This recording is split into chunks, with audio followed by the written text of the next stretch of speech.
नमस्कार। मेरे इस YouTube चैनल पर आप सभी का हार्दिक स्वागत है। पिछले वीडियो में मैंने रश्मि रथी के भाग 3 कर्ण के जीवन के बारे में चर्चा किया था। इसी कहानी को आगे बढ़ाते हुए मैं चर्चा कर रही हूँ कि जब कर्ण युवा हो गया और उसने शस्त्र और अस्त्र का अध्ययन कर लिया तो उसे भी अब ये उसके अंदर दिली तमन्ना थी कि जो मैंने कुछ सीखा मौका पा करके उसे मैं बाहर निकालूंगा। और एक समय ऐसा आया सौभाग्य से कि जब पांडवों और कौरवों की शिक्षा पूरी हो गई तो उनका प्रदर्शन के लिए एक बड़ी सभा बुलाई गई और उस सभा में कौरवों ने क्या सीखा, पांडवों ने क्या सीखा, दुर्योधन ने क्या सीखा, अर्जुन ने क्या सीखा, इनका प्रदर्शन करना था। आज के परिप्रेक्ष्य में ये सटीक बैठता है। वर्ष पर्यंत जो हम बच्चों को पढ़ाते हैं, जो उनको सिखाते हैं, उसका हम एनुअल फंक्शन करते हैं, वार्षिकोत्सव करते हैं। उसी प्रकार से जब पांचों पांडव की शिक्षा पूरी हो गई, दुर्योधन और उनके भाइयों की शिक्षा पूरी हो गई, तो एक सभा का आयोजन किया गया। अब देखिए आगे की कहानी को मैं बढ़ाते हुए बोलती हूँ। रंगभूमि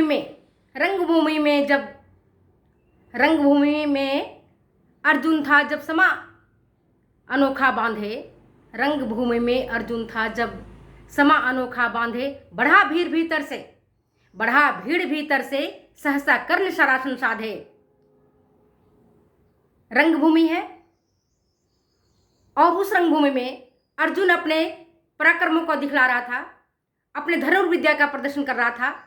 उसी समय बढ़ा भीड़ भीतर से सहसा कर्ण शरासन साधे। उसी समय कर्ण उसी भीड़ को चीरता हुआ हाथों में धनुष बांध लिए हुए आगे निकला।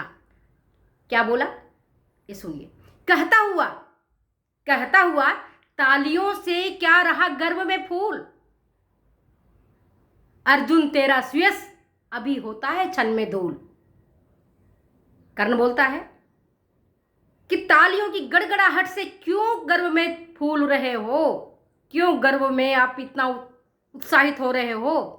अर्जुन को इशारा करता है क्योंकि सभी पांडवों में, सभी कौरवों में जो पराक्रम दिखला रहा था वो अर्जुन का सर्वश्रेष्ठ था। तो उसे लगा कि इसी को मुझे ललकारना है, इसीलिए कर्ण ने अर्जुन की ओर इशारा करते हुए अर्जुन को ललकारते हुए कहता है, अर्जुन तेरा सुयस अभी क्षण में होता है धूल। तूने जो जो किया उसे मैं भी दिखला सकता हूं, चाहे तो कुछ नए कलाएं भी सिखला सकता हूं। आंख खोल कर देख कर्ण के हाथों का व्यापार, फूले सस्ता सुयस प्राप्त कर उस नर को धिक्कार। कर्ण कहता है किसको, अर्जुन को ललकारता है, कहता है तूने जो किया, जो तूने अग्निवान चलाया, जो तुमने पानीवान चलाया और जो तुमने विविध प्रकार की आयुधों का संचालन किया, वैसा मैं भी कर सकता हूं। और उसके अलावा भी मैं कुछ नई कलाएं भी कर सकता हूं, कुछ नई कलाएं भी तुम्हें सिखला सकता हूं। आंख खोल कर देख। इसके बाद कर्ण ने अपने पराक्रम को, अपने शस्त्र को संचालन का उन्होंने प्रारंभ करना शुरू कर दिया। आंख खोल कर देख कर्ण के हाथों का व्यापार से यहाँ मतलब है कर्ण जो कुछ सीखा था परशुराम से, जो कुछ सीखा था अपने स्वाध्याय से, उसे उसने करके दिखाना प्रारंभ कर दिया। और फिर वो कहता है फूले सस्ता सुयस प्राप्त कर उस नर को धिक्कार।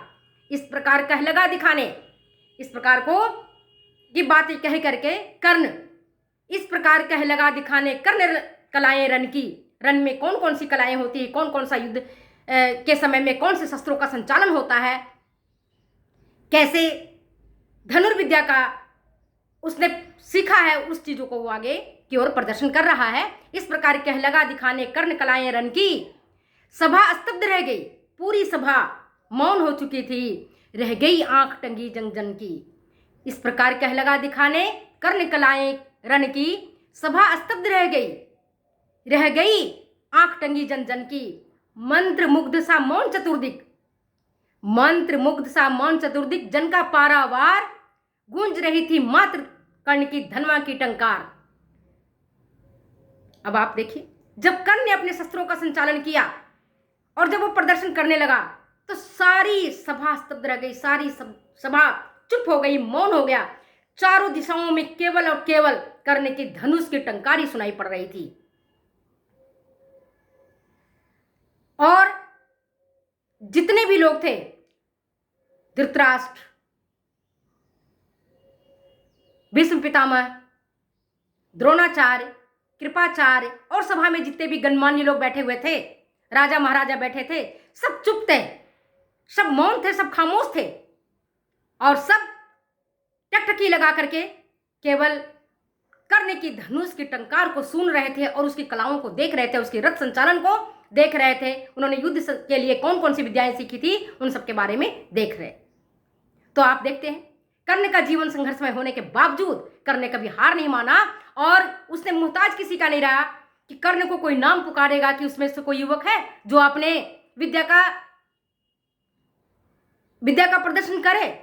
लेकिन नहीं, कर्ण ने उसका बिल्कुल ही, जब देख लिया कर्ण की कौरव पांडव सारे अपने शस्त्र का संचालन कर रहे हैं और अब खत्म होने वाली है, ये सभा अब समाप्ति की ओर है, तब कर्ण भीड़ से चिढ़ता हुआ आया और अपनी कलाओं का, रण की कलाओं का प्रदर्शन किया।